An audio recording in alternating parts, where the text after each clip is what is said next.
로 이전하자마자 매일매일 예배를 드리니까 어느 순간에 이게 말도 안 되는 얘기가, 저도 그런 세계를 잘 몰라서 그런지 몰라도 하나님 볼펜을 딱 들더니 그 A4 용지에 막 쓰게 하더라. 그래서 5장을 쓰게 하셨는데 그 중에 일부를 오늘 말씀을 전하려고 해요. 그래서 사도 바울이 주님을 다메섹 도상에서 만나고 그 셋째 하늘에 갔다 왔다 그런 간증하고 있습니다. 고린도서 12장 1절에 4절 말씀을 보면 무익하나마 부득불 내가 자랑하노니 주의 환상함과 계시를 말하노라. 내가 내 14년전에 셋째 하늘에 이끌려간 자라. 내가 몸 안에서는 몸 밖에서는 나는 모르거니와 그분은 아시느니라. 내가 낙원으로 이끌려가서 사람이 가히 이르지 못할 소리를 듣고 왔다. 그는 뭔가를 보고 듣고 체험하고 왔다. 그래 그가 가지고 있는 유전적인 지식을 다 내려오는 거예요. 요즘 말로 표현하면 사도 바울은 금수저를 불고 태어난 사람이라고 성경이 기록되어 있대요. 빌립보서 3장 5절에 6절 말씀을 보면 내가 난지 8일 만에 할례를 받고 이스라엘 족속의 베냐민 지파요 히브리인 중에 시브린이요 율법으로는 바리새인이요 열심으로는 교회를 핍박하고 또 율법에 의는 흠이 없는 자라고 이렇게 고백을 한 다음에 인격적으로 주님을 만난 다음에 그가 가지고 있는 가치관이 변했다고 말씀하고 있습니다. 빌립보서 3장 7절에 8절 말씀을 보면 그가 이렇게 고백하고 있는데 그러나 무엇이든지 내게 유익하던 것을 그리스도 예수를 위하여 해로 여길 뿐더러 해로 여기면 내 주 예수 그리스도를 아는 지식이 가장 고상함을 이남이라. 내가 그를 인해 모든 것을 잃어버리고 배설물을 여기면 그리스도를 얻고 그 안에서 나를 발견했다고 말씀하고 있어요. 그래서 우리 주님을 인격적으로 만난다면 처음에 사역 시작할 때 신앙 고백이 갈라디아서 2장 20절이라고 말씀하고 있어요. 내가 그리스도와 함께 십자가에 못 박혔나니 그런즉 이제는 내가 산 것이 아니요 오직 내 안에 그리스도께서 사신 것이라. 이제 내가 육체 가운데 사는 것은 나를 사랑하사 나를 위하여 자기 몸을 버리신 하나님의 아들을 믿는 믿음 안에서 사는 것이라. 사역을 하면 할수록 십자가의 도를 발견하게 됩니다.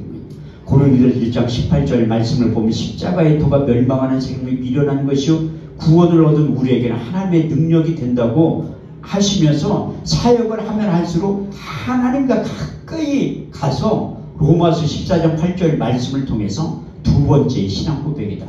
우리가 살아도 주를 위하여 살고 죽어도 주를 위하여 죽나니 그러면 우리가 사나 죽으나 주의 것이로다.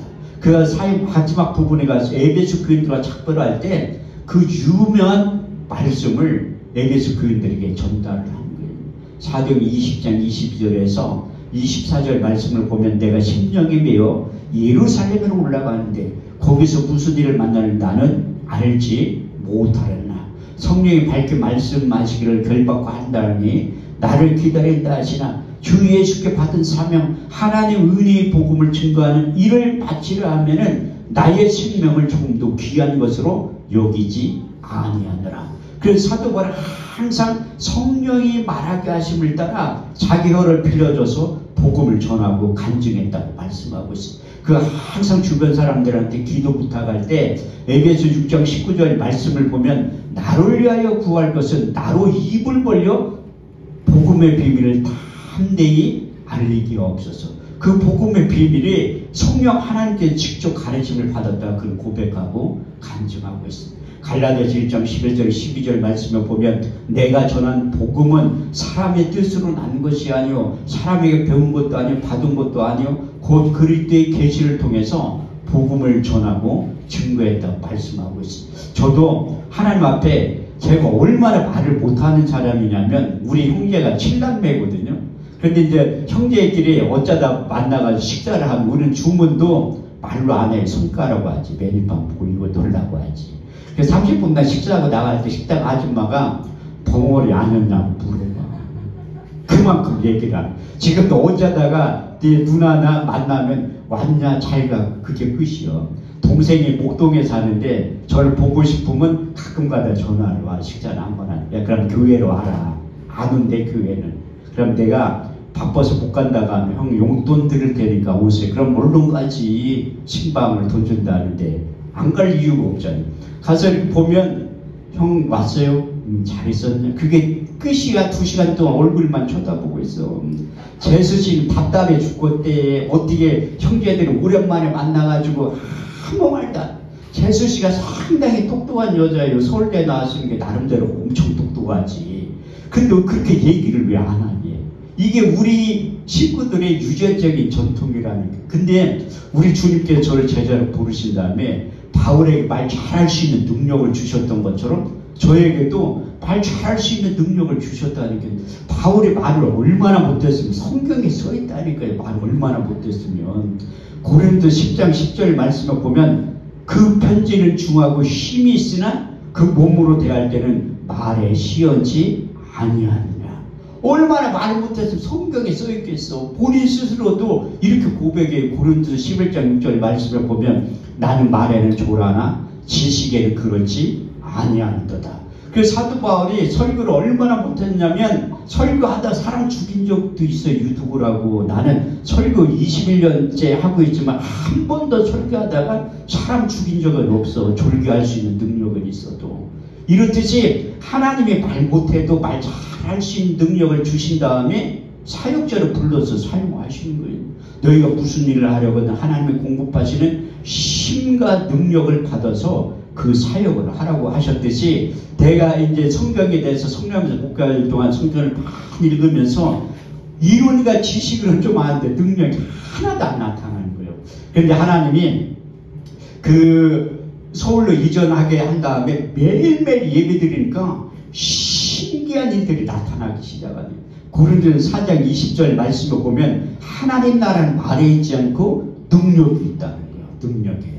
그리고 사도 바울이 고린도 12장 4절에서 11절 말씀을 통해서 성령의 9가지 은사에 대해서 말씀하고 있습니다. 은사는 여러 가지나 성령은 같고 직임은 여러 가지나 주는 같으며 역사는 여러 가지나 모든 것을 모든 사람 가운데 역사하시는 하나님은 같으니 성령의 나타나심을 주심은 유익하게 하십니다. 어떤 이가 성령으로 말미암아 지혜의 말씀의 은사를, 지식의 말씀의 은사를, 믿음을, 능력 행함을, 병 고치는 은사를, 예언을, 방언을, 방언 통역함을 주시나니 이는 같은 한 성령이 그 뜻대로 각 사람에게 나눠 주시니라. 그래서 저도 이게 어디 가서 집회를 하고 나면 항상 물어봐요. 얼마 전에도 영등포에 있는 교회에서 집회를 하는데 월요일날 저녁에 어떤 젊은 남자 목사님 오시더니, 목사님 그거 성경 암송하는 비결 좀 가르쳐 줄래? 내가 마지막 날 가르쳐 줄 테니까 그때까지 꼭 빠지지 말고 참석을 하는. 양평기도 집회를 많이 할 때 목사님들 금식하면서 물어봐. 그분들이 21일 40일 금식하면서 그 설교가 그 설교인데, 목사님 처음에 듣는 분들은 목사님 설교를 왜 그따위로 하니? 성경을 읽어주네? 이렇게 그때는 간증 하나도 안 하거든요. 성경 말씀만 전했습니다. 그런데 그게 말씀을 듣다 보면 그 은혜가 된다고 하더라고요. 그래서 그 비결 좀 가르쳐 줄래? 자꾸 성경 암송하는 비결 좀. 그 목사님 머리가 상당히 좋은 것 같아. 그런데 내가 IQ 검사를 한 번 해본 적이 있다니까. 하도 그런 소리를 들어. 내가 검사를 한 거야. 그런데 결과가 200 나왔다니. 머리 상당히 좋죠. IQ 200이. 저 혼자가 아니라 딸하고 같이 해가지고 합계가 200이라는 거 딸하고 합쳐가지고. 그렇게 내가 목사님들보다 머리가 IQ는 훨씬 낫다니까. 그런데 하나님이 나를 불쌍히 해가지고 그릇된 편지로 만들어 주신 거예요. 그 에레미야 31장 33절 말씀은 곧 내가 나의 법을 너희 속에 두고 그 마음에 두어 너희는 내 백성이 되고 나는 너희 하나님이 될 거야. 사도 바울도 그렇게 설교하는 원인이 뭐냐면 하나님 자기를 그리스도의 편지로 만들어 주셨다는 거예요. 고린도서 3장 3절 말씀을 보면 너희는 우리로 말미암아 나타난 그리스도의 편지니 이는 먹으로 쓴 것이 아니요 살아계신 하나님의 영으로 하는 것이며 또 돌비에 새긴 것이 아니라 육의 신비의 하나님의 말씀을 새겨주셨다고 말씀하고 있습니다. 우리 주님께서 제자들 부르신다 마지막 고별 설교할 때 보혜사 진리의 성령에 대해서 4번에 걸쳐서 가르치기 시작하는 거예요. 왜냐하면 우리 주님께서 십자가 사건을 앞두고 있기 때문에 그가 간 다음에 그분을 보여주신다는 거예요. 보혜사 진리의 성령에 대해서. 요한복음 14장 16절 18절 말씀에 내가 아버지께 구하겠으니까 또 다른 보혜사를 너에게 주사 영원토록 너희와 함께 있게 하시리니 저는 진리의 영이라. 이 세상은 능히 저를 받지 못하는 이를 저를 보지도 못하고 알지도 못함이라. 그러나 너희는 저를 아는 저는 너희와 함께 구하시며 또 너희 속에 계시겠습니다. 내가 너희를 구하와 같이 버려두지 아니하고 너희에게 다시 올 것이다. 말씀은 두 번째 요한복음 14장 26절 말씀을 통해서 보혜사 곧 아버지께로부터 너희에게 보내실 성령 그가 너희가 모든 것을 가르치시고 내가 말한 모든 것을 생각나게 하시리라. 저도 요한복음 14장 26절 말씀이 그대로 이루어져서 그분이 오셔서 내 생각을 사로잡고 혀를 장악해서 생각나게 하시는 거예요. 머리가 좋아가지고 아무리 머리 좋은 사람도 성경을 그렇게 몇천 절 암송을 해도 금방 잊어먹어요. 복음서에 보면 악한 자가 와서 그 말씀을 자꾸 마음에서 빼앗아가. 그래서 기억이 안 나는 거라는 거예요. 그런데 성령으로 충만하면 요한복음 15장 26절 말씀을 통해 세 번째 말씀 내가 아버지께로부터 너희에게 보낼 보혜사 곧 아버지께로 나오시는 진리의 성령이 오실 때에 그가 나를 증거하실 것이요. 그분이 오셔야지만 예수님에 대해 자세히 가르쳐주고 예수님이 하신 말씀을 생각나게 하신다. 그래도 제자들이 깨닫지 못하는 그 요한복음 16장 7절에 9절 말씀을 통해서 네 번째 이렇게 말씀하죠. 내가 실상을 바라노니 내가 떠나가는 것이 너희에게 유익이라. 가면 내가 보혜사를 너희에게 보내리니 그가 와서 죄에 대하여 의에 대하여 심판에 대하여 이 세상을 책망하시리라.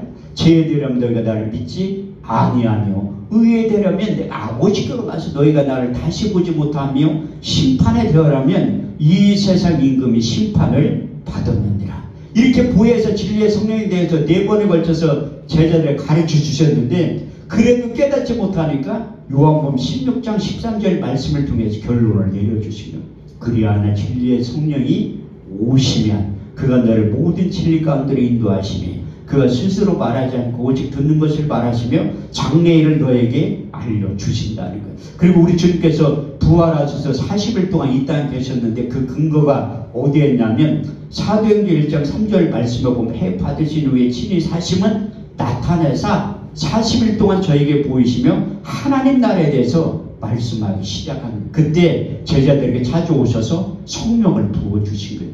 요한복음 20장 21절에 22절 말씀에 보면 너희에게 평강이 있을지어다. 아버지께 나를 보내신 것 같이 나도 너희를 보내노라. 이 말씀을 하시면 저희를 향하여 숨을 내쉬며 가라사대 성령을 받으라. 나의 영을 받아 나의 숨을 받으라고 외치신 거예요.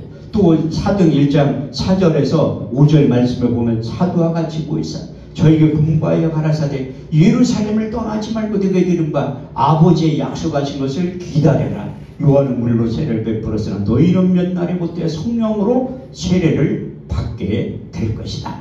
우리 주님께서 성령을 보냈지만 약속하셨지만 구약시대도 이 선지자를 통해 성령이 우리 육체 가운데 부어주신다고 약속을 하십니다. 이사야 32장 15절 말씀을 보면 마침내 성령을 위에서부터 부어주리니 광야가 아름다운 밭이 되고 아름다운 밭이 살림으로 변하게 될 것이라.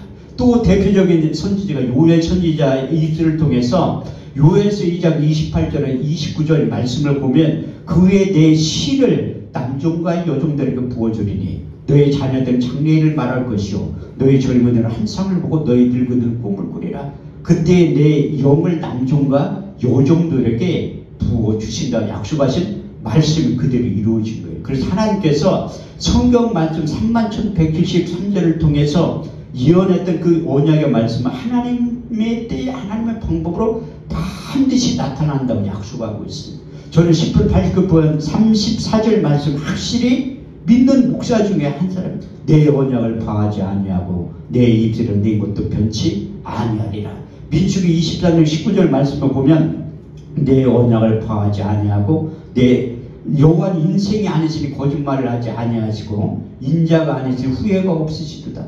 어제 말씀하신 말 행치 아니하시고 하신 말씀을 실행치 아니하시랴. 그래서 120명의 사도들이 모여가지고 그 말씀을 붙잡고 기도할 때 성령이 임하는 장면이 사도행전 2장 1절에 13절을 이렇게 말씀하고 있습니다. 오순절날에 이미 이름에 저희가 다 같이 한 곳에 모였더니 호련히 하늘로부터 급하고 강한 바람 같은 소리가 있어 저희 앉은 온 집에 가득하며 불의 같이 갈라지는 것이 저에게 보여 각 사람 위에 임하여 했더니 저희가 다 성령의 충만을 받고 성령이 말하게 하심을 따라 다른 언어로 말하기 시작하니라. 그때 경건한 유대인들이 천하각부로 와서 예루살렘에 우구하더니 이 소리가 나면 큰 무리가 보여 소동하여 가로다 보라 이 말하는 사람들이 다 갈릴리 사람들이 아니냐 우리가 각 사람이 난 것 방언으로 듣게 되면 어찌 되면요 우리는 다 바디인가 메데인가 엘렘인가 메소포타미아 본도 아시아 부르길라 팜빌리아 애국과 및 구레네에 가까운 리비아 여러 지방에 사는 사람들과 로마로부터 나그네 유대인과 유대교에 들어온 사람들과 그레데인과 아라비아인들이라 우리의 각 사람이 난 것 방언으로 하나님의 큰 일을 말함을 듣게 되었다고 말씀하고 있어요. 근데 구약시대에는 성령이 직접 오시기도 했지만 모세를 통해서 거룩한 간유를 만든 다음에 그 간유를 이제 사람의 몸에 보면 이로부터 능력이 임했다고 말씀하고 있어요. 하나님은 너무나 친절하셔서 자세하게 거룩한 간유를 만드는 방법을 가르쳐 주셨습니다. 출애굽기 30장 22절 29절 말씀을 보면 여호와께서 모세에 일러 가라사대 너는 상경의 한 통을 취하되 액체 물량 500세겔과 그 반수의 한 그릇 육개 250세겔과 계피 500세겔을 송수의 세겔대로 하여 감람기름 한 흰을 취하여 그것으로 거룩한 간유를 만들 때 향을 제조하는 법대로 향기름을 만들지니 그것이 거룩한 간유가 될지라. 너는 그것을 해막과 증거궤에 바르며 상과 그 등대며 모 물두번과 받침대에 발라 그것들로 거룩한 지성물로 구별하라.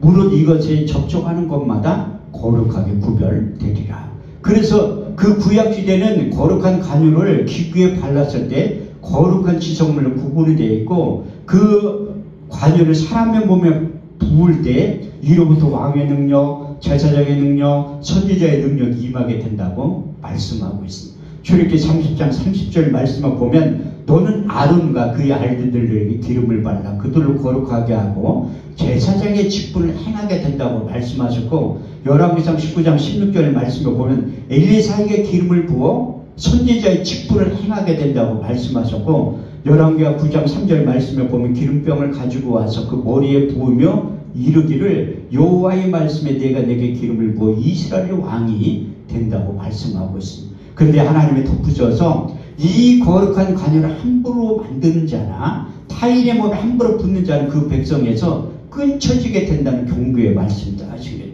출애굽기 30장 31절에 33절 말씀을 보면 이것은 너희 대대로 거룩한 간유니 이 방법대로 이와 같은 것을 만들지 말며 그 사람의 몸에 붓지 말라. 이것은 거룩한 너희는 거룩히 여기라. 무릇 이와 같은 것을 만드는 자나 타인의 몸에 함부로 붓는 자는 그 백성에서 끊쳐지게 된다고 하신 경고의 말씀도 하셨다는 걸 우리가 명심해야 될 것입니다. 그래서 하나님께서 그 사무엘 선지자를 통해서 초대왕 사울왕을 폐하시고 이새의 아들들 가운데 가서 거룩한 간유를 가지고 와서 내가 지시하는 그에게 기름을 부으라고 하신 거예요. 그런데 그 사무엘 선지자가 하나님의 영으로 감동된 사람인데 첫 번째 이새의 아들 엘리압을 보는 순간 흐려진 거예요. tun기가 얼마나 잘생겼는지 그 사무엘상 16장 6절에 7절 말씀을 보면 내가 그의 얼굴을 보니 그 마음에 이르기를 여호와의 기름 부으실 자가 과연 이 앞에 있도다. 여호와께서 사무엘에게 이르시되 그 용모와 신장을 보지 말라. 내가 이미 그를 보렸노라. 나의 보는 것은 사람의 보는 것과 같지 아니하리니 사람은 외모를 보거니와 나 여호와는 중심을 보느니라. 할렐루야. 이런 뜻이 하나님의 보는 선명한 기준이 다르다는 거예요. 그래서 제가 이 말씀에 대해서 상당히 이로를 받은 거야. 왜? 사도 바울도 고린도전서 1장 26대 28절 말씀을 통해서 형제들아 너의 부르심을 보라. 육체를 따라 지혜 있는 자가 많지 아니하고 능한 자가 많지 아니하고 문벌 좋은 자가 많지 아니하도다. 그러나 하나님께 세상에 미련한 것들을 택하서 지혜 있는 자를 부끄럽게 하시고 세상에 없는 것들을 택해서 있는 것들을 부끄럽게 하신다고 말씀하고 있어요. 그래서 저 같은 사람도 나름대로 쓰임받고 있는 증거가 뭐냐면 연약한 자들도 하나님의 능력을 줘서 쓰임받게 하신다는 거예요. 그래서 엘리압을 보고 하나님의 음성을 들으시고 책망을 받아서 그 사무엘 선지가 종신을 바짝 내가 지시하는 에게 기름을 부으라고 하는 거예요. 우리 목사님들도 명심해야 될 게 뭐냐면 아무리 열심히 해도 하나님이 동의하지 않는 일은 자기 일에 지나지 않는 거예요. 하나님이 시키신 일만 하면 된다니. 그래서 많은 목사님들이 저에 대해서 이렇게 목회에 대해서 훈수를 두는 목사님들이 상당히 많아요. 그런데 나는 내 사명과 소명을 알잖아. 그러니까 그분들한테 아유 충고해줘서 고맙다고 그렇게 얘기하고 말을 안 들어. 내 일을 하는 거예요. 내 일이 아니면 하나님 나를 그쪽 용으로 불러가지고 하는 거예요. 많은 분들이 볼 때 세상의 기준으로 보면 나는 실패한 목사 중에 한 사람이에요. 21년 목회에서도 성도가 100명을 넘은 적이 없으니까. 그렇지만 하나님의 보는 기준은 달라요. 내가 그 안에서 자유함을 누리니까 누가 뭐라고 하든 받은 사명하는 거예요. 심지어 사람의 원수가 자기 집안 식구라고 제가 이 사역을 하는 가장 반대하는 사람이 누구냐면 우리 집사람하고 딸이에요. 일반 목회만 하지 왜 맨날 돈 가져가면서 돈을 우리 딸내미가 지금도 그런다니까 아빠 돈 언제 갖고 올 거야. 맨날 돈만 가져가고 한 번도 갖고 오지 않아. 때가 되면 하나님이 준다고 생각하는 거예요. 그렇게 해야지 내가 자유함을 누리는 거지. 그래서 사무엘 선지자 정신이 번쩍 난 거야. 그래서 두 번째 아들 지나갈 때 아비나함이 지나가는데도 하나님의 음성이 없어요. 세 번째 아들 삼마가 지나가는데도 음성이 없어. 네 번째, 다섯 번째, 여섯 번째, 일곱 번째 아들이 지나가는데도 음성이 없어. 아 이상하다. 사무엘 선지자 이새한테 물으면 네 아들이 전부냐 하니까 여덟째 아들이 있는데 나가서 들에서 양을 치고 있다니 그 아들을 데려와라. 내가 그 아들 오기 전까지 식사 자리에 앉지 않는다니. 어떻게 보면 이사야한테는 그 다윗이 아들로도 생각지 않았던 것 같아. 요즘 말로 내가 비유하면서 우리 집에 생전에 조영규 목사님이 신방을 오셔. 그럼 내가 우리 딸 출근시킬 것 같아요? 안 시키지. 세계적인 목사님 우리 집에 신방 오는 딸 기도받게 하려고 너 하루 오늘 쉬어라. 조영규 목사님 오시니까 기도 한번 받자. 이게 아비의 심정이잖아요. 그 당시에 사무엘 선생님 어떤 사람인데 근데도 아들을 생각하지 않으니까 들에 나가서 양을 치거든. 그때 사람을 시켜 다윗이 들어오는 순간 위에 하나님의 음성을 들은 거예요. 이가 그니 일어나 기름을 부어라. 그의 형제 중에 그에게 기름을 부었더니 이날 이후로 여호와의 신에게 크게 감동되더라. 그 거룩한 간유가 사무엘 선지자를 통해서 다윗에게 임할 때 나타난 첫 번째 현상이 무엇인가 하면 여호와의 신에게 크게 감동이 되었다는 거예요. 이사야 11장 2절 말씀을 보면 여호와의 신에 대해서 풀어서 설명하고 있는 주 여호와의 신 곧 지혜와 총명의 신이요 모략과 재능의 신이요 지식과 여호와를 경외하는 신이 각 사람 위에 임하게 있다니. 그 첫 번째 기름 부음이 임한 다음에 그로부터 한참 뒤에 사무엘하 2장 4절 말씀을 보면 유다에 있는 사람들이 다윗에게 와서 유다 성의 왕의 이 기름 부음이 두 번째 임할 때 유다 성을 다스릴 수 있는 왕이 되었고 이스라엘 전체를 다스릴 수 있는 왕이 되었을 때는 세 번째 기름 부음이 임한 후에 사무엘하 5장 3절 말씀을 보면 이스라엘 모든 장로들이 헤브론에 이르러 왕 앞에 나오며 그 기름 이스라엘 장로들이 다윗에게 기름을 부어 이스라엘 전체를 다스릴 수 있는 왕으로 기름 부음을 부어주셨다 말씀하고 있습니다. 그래서 다윗에게 세 번째 기름 부음이 임한 후에 다윗에 대한 평가는 역대상 29장 26절에 28절 말씀을 보면 이새의 아들 다윗이 이스라엘을 치료한 날짜는 40년이라 헤브론 7년을 치료하였고 예루살렘에서 33년을 치리하였더라. 다윗이 나이 많아 듣도록 부하고 존귀하다 죽음에 그의 아들 솔로몬이 대신하여 왕이 되었더라. 그래서 목사님들에게도 나이 많아 듣도록 부하고 존귀한 인생이 되어야 될 줄 믿습니다. 그래서 우리에게 끊임없이 하나님께 기름을 부어주셔서 이로부터 능력이 임할 때 쓰임받게 된다는 우리 주님도 세 번의 기름 부음이 임했다고 말씀하고 있습니다. 제가 이런 설교하면 목사님들이 특히 교단에 있는 목사님들은 끝나면 난 항상 불려가. 얘기 좀 하더라고. 아니 그냥 그걸로 그냥 들으면 되지. 꼭 그 신학적으로 이렇게 따지더라고. 이 목사님들이 가장 제가 생각할 때 어리숙한 게 뭐냐면 신학적인 거 가지고 변론하는 거예요. 아니 배운 학교도 틀리지, 교단도 틀리지, 배운 교수도 다 틀린데 굳이 왜 그런 걸 공통분모를 찾을래? 왜 목사님들 변론할 때 자기께 제일이라는 거야. 난 제일 무서운 사람은 책 한 권 읽은 사람이에요. 책 한 권 읽은 사람은 그게 전부인 줄 알아. 그분들이 제일 무섭다니. 그래 나는 목사님들하고 모였을 때 신학 얘기, 신학적인 얘기, 특히 신학적인 얘기는 안 해요. 왜? 굳이 할 필요가, 나도 카그들한테 그 교수님들한테 배운 게 있잖아. 그것만 얘기할 뿐이지 내가 독학으로 공부한 거하고. 그래 다 틀리니까 굳이 그렇게 할 필요가 없다는 거예요.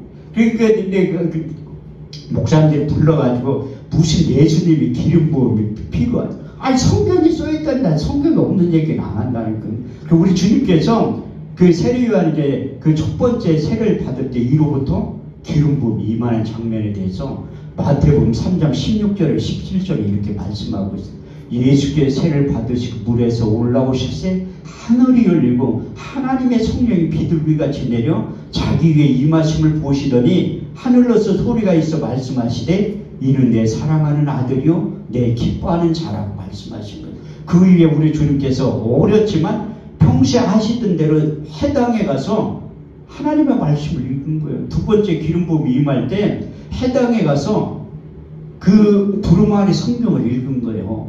그 말씀이 무엇인가 하면 이사야 61장 1절에 3절 말씀이 기록된 두루마리 성경을 읽은 거예요. 주 여호와의 신이 되게 임하셨으니 이는 여호와께서 기름을 부으사 가난한 자에게 아름다운 소식을 전하게 하려 하심이니라.